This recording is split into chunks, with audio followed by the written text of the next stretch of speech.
آج بڑے ٹیلنٹ کے ساتھ جھوٹی قسمیں اٹھا کے اپنا سامان بیچ رہے ہوتے ہیں اور بڑے فخر کے ساتھ اپنا اعزار اپنی شلواریں ٹخنوں سے نیچے لٹکا کے اس کو فیشن سمجھ رہے ہوتے ہیں، جب کہ اللہ کے نبی صلی اللہ علیہ وسلم نے فرمایا ثلاثۃ لا یکلمہم اللہ یوم القیامۃ ولا ینظر الیہم ولا یزکیہم ولہم عذاب علیم۔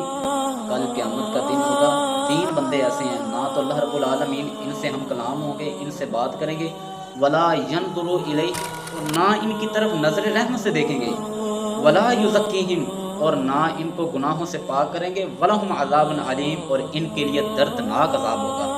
اب یہ تین بندے کون سے ہیں؟ یہ اور کوئی نہیں ہے، ایک ان میں سے وہ بندہ ہے المسبلی، جو تکبر کے ساتھ اپنا اعزار اپنی شلوار ٹخنوں سے نیچے لٹکانے والا ہے، والمنان، اور دوسرا وہ بندہ جو احسان کر کے جتلاتا ہے، آج تک تو میرے ٹکڑوں پہ پلنے والا آج مجھے باتیں کرتا ہے۔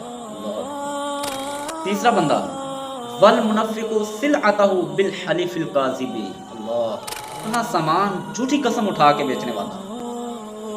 آج بڑے ٹائلنٹ کے ساتھ جھوٹی قسمیں اٹھا کے اپنا سامان بیچ رہے ہوتے ہیں، اور یہ گناہ اتنے ڈینجرس ہیں کہ ان کے لیے اتنی بڑی وعیدیں آئی ہیں اور ان کو آج کوئی برا سمجھتا ہی نہیں۔